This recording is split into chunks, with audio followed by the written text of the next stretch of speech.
எல்லோருக்கும் வணக்கம். இன்றைய நாள் உங்களுக்கு நல்ல நாளாக அமையட்டும். நமக்கு வாழ்க்கையில் எப்பயுமே பலவிதமான எக்ஸ்பீரியன்சஸ் இருக்கும் இல்லையா? அதாவது நம்மளை நிறைய பேர் வஞ்சிச்சிருப்பாங்க, நம்ம நிறைய பேர் கஷ்டப்படுத்தியிருப்பாங்க, நம்மளை கேவலப்படுத்தியிருப்பாங்க, அவமானங்கள் அசிங்கங்கள் எல்லாத்தையுமே நம்ம கடந்து தான் வாழ்க்கையை வாழ வேண்டியிருக்கு. இந்த மாதிரி எக்ஸ்பீரியன்ஸ் வரும்போது எப்படியாவது இவங்களுக்கு முன்னாடி நாங்கள் வாழ்ந்து காட்டுவோம், எங்களை கேவலப்படுத்துவங்களுக்கு முன்னாடி நிச்சயமாக நான் வாழ்ந்து காட்ட வேண்டும் அப்படிங்கிற ஒரு வெறி வரும், ஒரு பழி வாங்குற உணர்ச்சி வரும். நம்மளை யாரோ கேவலப்படுத்திட்டாங்க, உங்களுக்கு வீடே இல்லை அப்படின்னு கேவலப்படுத்திட்டாங்கன்னா அது ஒரு வீடு வாங்கணுங்கிற ஒரு குறிக்கோளோட ஒரு வெறித்தனமாக நம்ம வேலை பண்ணுவோம். இல்லை நம்மளை அந்தஸ்து இல்லை அப்படின்னு யாராவது கேவலப்படுத்திட்டாங்கன்னா எப்படியாவது அந்த பணத்தை சேர்க்கணுங்கிறதுக்காக ரொம்ப கஷ்டப்பட்டு நம்ம உழைத்து வேலை செய்து கொண்டே இருப்போம் இல்லையா? ஸோ இந்த மாதிரி என்ன மாதிரி அவமானங்கள் ஏற்பட்டிருக்கோ அதுக்கு ஏற்ற மாதிரி நமக்குள்ள ஒரு வெறித்தனமான ஒரு உணர்ச்சி ஏற்படும். எப்படியாவது இவங்க சொன்ன வார்த்தைகளை பொய்யாக்க வேண்டும், நம்ம வாழ்க்கையில நம்ம நல்ல விதமா இருந்து இவங்களுக்கு காமிக்கணும் அப்படிங்கிற ஒரு முயற்சி நமக்கு நிச்சயமாக வரும். இதுல என்ன ஒரு பெரிய ப்ராப்ளம் இருக்குன்னா, மனிதர்களை பொறுத்த வரைக்கும் நீங்க எப்படி இருந்தாலும் உங்களை குறை சொல்லுவாங்க. அதாவது நல்லா இருந்தாலும் தூற்றுவார்கள், நல்லா இல்லைனாலும் தூற்றுவார்கள். நீங்க நல்லவராக இருந்தாலும் தூற்றுவார்கள், கெட்டவர்களாக இருந்தாலும் தூற்றுவார்கள். இப்படிப்பட்ட மனம் கொண்ட மக்களை நீங்க இம்ப்ரெஸ் பண்ணணும், இவங்க கிட்ட நல்ல பேர் வாங்கணுங்கிறதுக்காக நீங்க ஒரு முயற்சி எடுத்தா அது எந்த விதத்துல உங்களோட பாதைக்கு அது உங்களுக்கு நல்ல வழியை காட்டும்.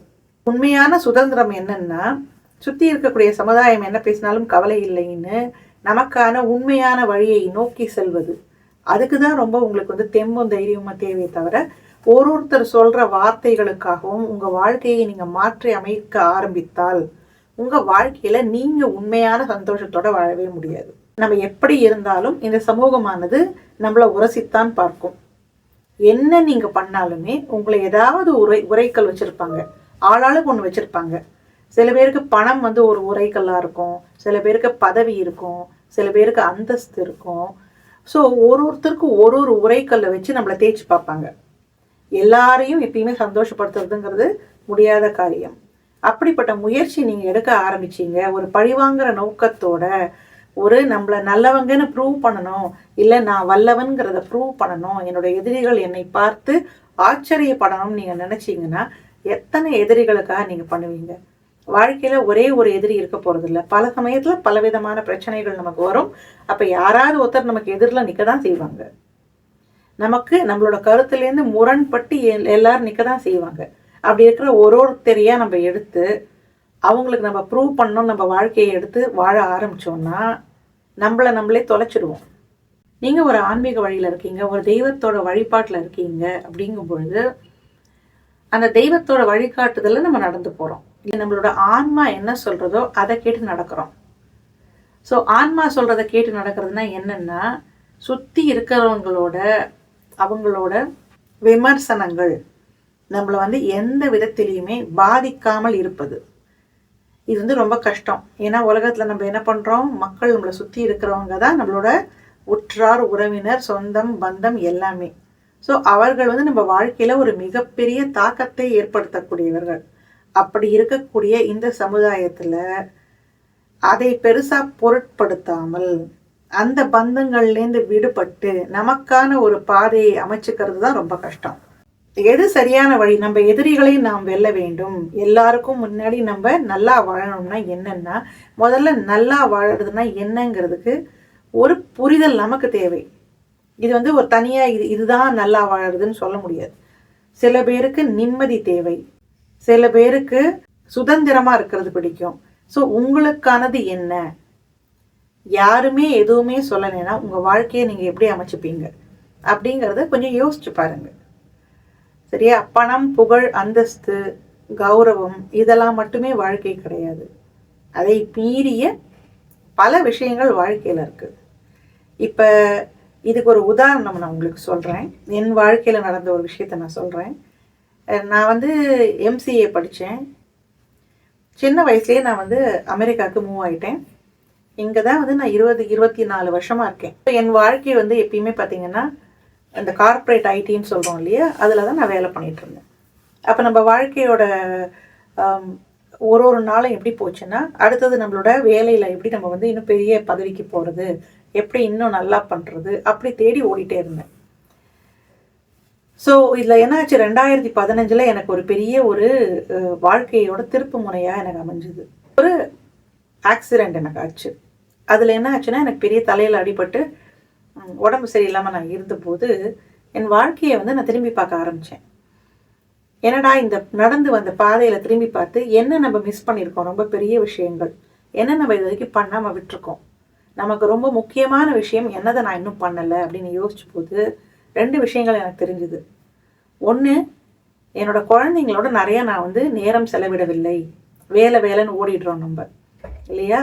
காலையில் எழுந்தோடனே எல்லாருக்கும் டிஃபனை கட்டி பேக் பண்ணி நம்ம வேலைக்கு ஓடி சாயங்காலம் 6-6:30 மணிக்கு வீட்டுக்கு வந்து செருப்பை கட்டுறதுக்கு முன்னாடி குக்கரை வச்சு சமையலை பண்ணி குழந்தைங்களுக்கு போட்டு பாடம் சொல்லி கொடுத்து படுத்து தூங்கிடுவோம். எதுக்குமே நேரம் இருக்காது. இயந்திரமயமான ஒரு வாழ்க்கையை தான் வாழ்ந்துட்டு இருந்தோம். அது வந்து எனக்கு ஒரு பெரிய ஒரு உறுத்தலாக இருந்தது. 2வது விஷயம் வந்து டீச் பண்ணுறது, அடுத்தவங்களுக்கு வந்து சொல்லி கொடுக்கறது ரொம்ப பிடிக்கும். ஓவியம் ரொம்ப பிடிக்கும். அதெல்லாம் நான் வந்து ட்ரை பண்ணவே இல்லை என் வாழ்க்கையில். நான் வந்து என் வாழ்க்கையில் வந்து ப்ரொஃபஸர் ஆகணும்னு ஆசைப்பட்டேன் சின்ன வயசில். பட் வந்து எல்லாரும் வந்து இந்த ஐடி கம்ப்யூட்டர்னு வந்த உடனே எல்லாரும் அதுக்கு நோக்கி ஓடும் பொழுது நானும் அதை நோக்கி ஓடினேன். அப்போ வந்து அவ்வளோவா நமக்கு வந்து ஒரு மெச்சூரிட்டி இருக்காது இல்லையா. எல்லாரும் ஓடுறாங்க, நம்மளும் ஓடலாம், அங்கே தான் நிறைய ஆப்பர்ச்சுனிட்டி இருக்குன்னு சொல்லி ஓடியாச்சு. இப்போ திரும்பி பார்க்கும் பொழுது அது வந்து எனக்கு ரொம்ப நெருடலாக இருந்தது. நான் என்ன நினச்சேன்னா, இனிமே இருக்கக்கூடிய வாழ்க்கையை நமக்கு 2வது தடவை கடவுள் வந்து ஒரு வாய்ப்பை கொடுத்திருக்கிறார். இந்த வாய்ப்பையாவது சரியாக பயன்படுத்திக்கணும் அப்படின்னு நினச்சேன். என்னோட குழந்தைங்களோட நிறைய நேரம் செலவு பண்ணுறதுக்கு ஏதுவான ஒரு வேலை வேண்டும்னு முடிவு பண்ணேன்.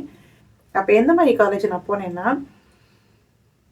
நிறைய பணம் இல்லாதவர்கள் வாழ்க்கையில் வந்து படிப்பதை வந்து வாழ்க்கையோட முற்பகுதியில் பண்ணாமல் ஓரளவுக்கு வயசு ஆயிடுறது, நமக்கு 30 வயசு ஆயிடுறது, அப்புறமா வந்து வாழ்க்கையை மாற்றி அமைத்துக் கொள்ள வேண்டும்னு வரக்கூடிய காலேஜ், இது பேர் கம்யூனிட்டி காலேஜ். அந்த கம்யூனிட்டி காலேஜில் நான் ப்ரொஃபஸராக ஜாயின் பண்ணேன். அப்போ தான் தெரிஞ்சது என் வாழ்க்கை வந்து எவ்வளோ நல்லா இருந்திருக்கு, எவ்வளோ பேர் எவ்வளோ கஷ்டப்படுறாங்கன்னு. அதாவது சில பேருக்கு தங்குறதுக்கு வீடே இருக்காது, கார் இருக்கும், ஒரு கார் வச்சுருப்பாங்க, அந்த கார்லேயே தூங்குவாங்க, அடுத்த வேளை சாப்பாட்டுக்கு என்ன பண்ண போகிறோன்னு தெரியாது. இப்படிப்பட்ட பெரிய பிரச்சனைகள்லாம் இருக்கும். அதே மாதிரி இல்லைன்னா ஒரு தாய்மாராக இருப்பாங்க, அவங்களுக்கு வந்து கணவர் இருக்க மாட்டாங்க, அந்த குழந்தைய பார்த்து கூட ஆள் இருக்க மாட்டாங்க. அப்படிப்பட்ட ரொம்ப கஷ்டப்படக்கூடிய மனிதர்கள் தன் வாழ்க்கையில் எப்படியாவது ஒரு கல்வியை கற்றுக்கொள்ள வேண்டும், அந்த கல்வி மூலமாக உயர வேண்டும்னு நினைத்து வரக்கூடிய இடம் தான் இந்த கம்யூனிட்டி காலேஜ். எனக்கு வந்து இது ஒரு பெரிய ஒரு சந்தர்ப்பமாக தெரிந்தது.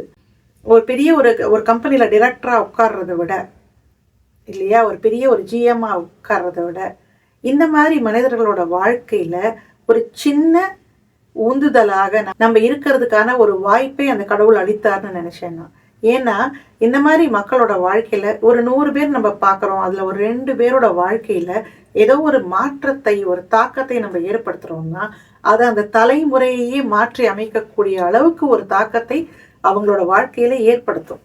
அப்படிங்கிறது எனக்கு இங்கே வந்த அப்புறம் தான் தெரிஞ்சுது. முன்னாடி நான் வேலை பண்ண கார்ப்பரேட் ஜாப்ல எத்தனையோ மக்களில் நம்மளும் ஒருத்தர்.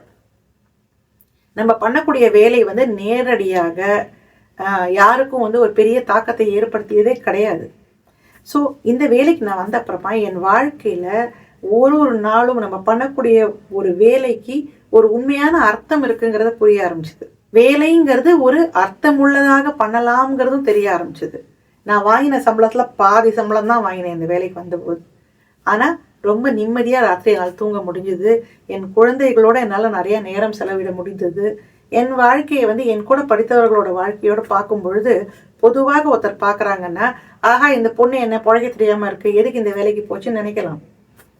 பட் அடுத்தவர்கள் பார்வைக்காக நம்ம வாழ போகிறதில்ல. என்னை பொறுத்த வரைக்கும் இது ஒரு நல்ல முடிவானா நிச்சயமாக ஆமாம். ஏன்னா இந்த வேலையினால் நிறைய புண்ணியத்தையும் நான் கட்டிக்கிறேன் இல்லையா. அந்த யாராவது ஒருத்தரோட வாழ்க்கையை மாறும் பொழுது அவங்க சொல்லக்கூடிய வார்த்தைகள், அவர்களோட வாழ்த்துக்கள் நம்ம தலைமுறையை வாழ வைக்குங்கிறத நான் நம்புகிறேன். நம்ம பண்ண வாழ்க்கையில் எடுக்கக்கூடிய ஒரு அடியுமே நம்மளோட ஆன்மாவிற்கும் நாம் வழிபடக்கூடிய தெய்வத்திற்கு முன்னால் நம்மளால் தைரியமாக நின்று நான் சரியான வாழ்க்கையை வாழ்ந்தேன்னு சொல்ல முடிஞ்சால் அதுதான் வெற்றி. மற்ற எதிரிகளோ நம்மளை சுற்றி இருக்கக்கூடிய உறவுகளோ நட்போ நம்மள உயர்வாக பேச வேண்டும்னு நினைக்காம அதுக்காக ஒரு முயற்சியை செய்யாமல் உங்கள் ஆன்மாவின் குரலை கேட்டு நீங்க ஒரு விஷயம் செய்யும் பொழுது உங்க வாழ்க்கை நிச்சயமாக ஒரு சந்தோஷமான வாழ்க்கையாக, ஒரு அர்த்தமுள்ள வாழ்க்கையாக நிச்சயமாக மாறும்.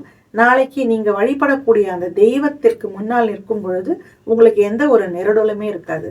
அதனால பழி உணர்ச்சியோடையோ கசப்பான ஒரு உணர்ச்சியோடையோ ஒரு முயற்சியை ஆரம்பிக்காமல் அதையெல்லாம் ஒதுக்கிட்டு நமக்கு இந்த வாழ்க்கையில என்ன தேவை அப்படிங்கிறத மட்டுமே ஒரு மையப்புள்ளியாக வச்சு நீங்க எடுக்கக்கூடிய எல்லா முயற்சிக்கும் அந்த தெய்வத்தின் பரிபூர்ண கடாட்சம் உங்களுக்கு கிடைக்கும் அப்படிங்கிறது என்னோட ஆணித்தரமான நம்பிக்கை. அதனால ஒரு போட்டிக்காக ஒரு வேலையை பண்ணாம நமக்கு எது முழுமையான சந்தோஷத்தை கொடுக்கிறதோ அதுக்காக மட்டுமே உங்கள் உயிர் சக்தியை நீங்கள் செலவிடுங்கள். ஏன்னா வாழ்க்கையில போனா கிடைக்காத ஒரே விஷயம் நேரம் மட்டும்தான். அந்த நேரம் ஒரு நாளும் போய்கொண்டே இருக்கிறது. இந்த உலகத்தில் நாம் வாழக்கூடியது ரொம்ப ஒரு ஷார்ட் பீரியடு தான், கம்மியான ஒரு நேரம் தான் இருக்க போறோம் இல்லையா? ஸோ அதனால அந்த நேரத்தை வீணடிக்காமல் மற்றவர்களுக்காக செலவு செய்யாமல் உங்களை நீங்கள் உயர்த்தி கொள்ள உங்களுக்கு பிடித்தமான விஷயத்தை செய்து உங்கள் வாழ்க்கையை உங்களது உரைக்கல்லை வச்சு நீங்க மெஷர் பண்ணுங்க. அடுத்தவர்களோட உரைக்கல்லை வச்சு நீங்க நிச்சயமாக மதிப்பிட வேண்டிய அவசியமே இல்லை. இதை சொல்லி நான் இந்த காணொலியை முடிச்சுக்கிறேன். இது ஏதாவது விதத்தில் உங்களுக்கு பயனுள்ளதாக இருக்கும்னு நினைக்கிறேன். இந்த மாதிரி காணொலிகள் உங்களுக்கு பிடிச்சிருந்தா ஒரு லைக் போடுங்க. உங்கள் உற்றார் உறவினரோட இந்த வீடியோவை ஷேர் பண்ணுங்க. நம்ம சேனலுக்கு நிச்சயமாக உங்களுக்கு விருப்பம் இருந்தால் சப்ஸ்கிரைப் பண்ணுங்க. இன்னொரு நல்ல காணொலியில் கூடிய விரைவில் சந்திப்போம். நன்றி. ஓம் வராகி, ஜெய் வராகி.